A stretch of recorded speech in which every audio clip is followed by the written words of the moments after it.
వచ్చే జోకులు బాగానే ఉంటాయి. కానీ ప్రపంచంలో భార్యను మించి చూసుకునేది ఇంకెవరూ లేరు. అమ్మ కొంతవరకు మాత్రమే అనుబంధం కలిగి ఉంటుంది. కానీ భార్య ఏ రక్త సంబంధము లేకపోయినా తాళి కట్టించుకున్నందుకు మన సుఖదుఖాలు అన్నింటిలో పాలు పంచుకుంటుంది. మగవారు బయట అవసరమైతే అన్ని చోట్ల తగ్గి మాట్లాడతారు. కానీ భార్య దగ్గరకు వచ్చేసరికి ఫీలింగ్స్, ఈగోస్ బయటపడతాయి.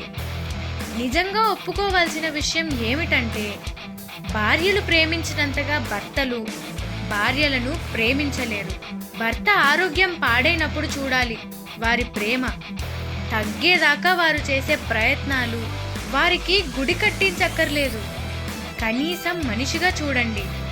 మీకోసం ప్రపంచంలో ఆలోచించే మనిషి పెదాలపై చిరునవ్వు చెదరనీయకుండా చూసుకోండి. కుటుంబంలో భార్యాభర్తలు ఇరువురు సమానమే. ఒంటరిగా వెళుతున్న జీవితంలోకి అనుకోకుండా నువ్వు వచ్చావు.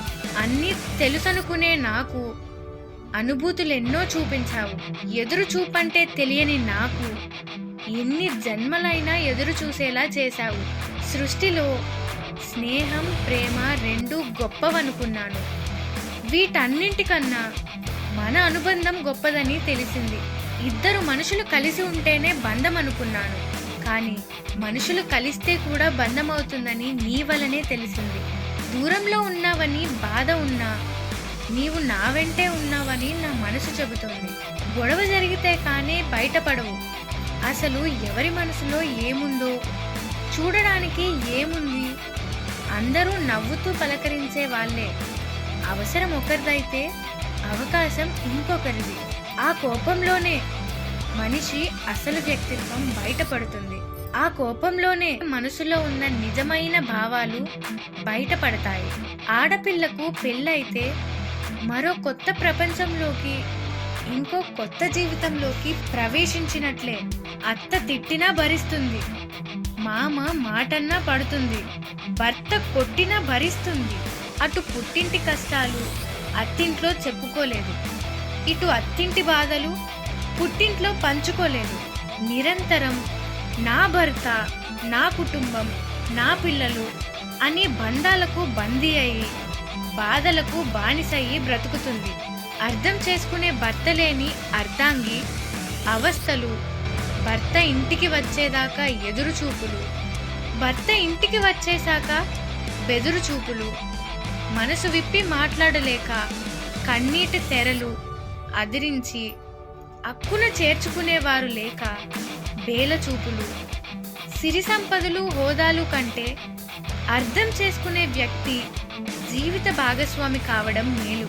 మూర్ఖురాలైన మహిళ తన భర్తను బానిసను చేసి ఆ బానిసకు యజమానిగా ఉంటుంది. కానీ తెలివైన మహిళ తన భర్తను రాజును చేసి ఆ రాజుకు తను రాణిగా ఉంటుంది. గృహిణి, నీకు వందనం. బళ్ళు మూతపడ్డాయి, ఆఫీసులు మూతపడ్డాయి, షాపింగ్ మాల్స్ మూతపడ్డాయి, సభలు సమావేశాలు మూగపోతున్నాయి, విమానాలు చతికిల పడ్డాయి, రైళ్లు పట్టాలెక్కడం లేదు, బస్సులు మొహం చాటేశాయి, దేశాల సరిహద్దులు మూతపడ్డాయి, ప్రపంచ ఆర్థిక పరిస్థితి కుదులైంది. షేక్ హ్యాండ్ సరే సరే, మనుషులం ఒకరినొకరం చూసుకోవడానికే భయపడి అల్లాడుతున్నాం. కానీ నీ దినచర్యలో ఏ మార్పు లేని ఓ గృహిణి, నీకు వందనం. ఏ మార్పు లేని అదే హడావుడిలో ఉన్న ఓ తల్లి, నీకు వందనం. మానవాళి ప్రత్యక్ష దైవమా ఓ వనిత, నీకు ఇదే మా వందనం.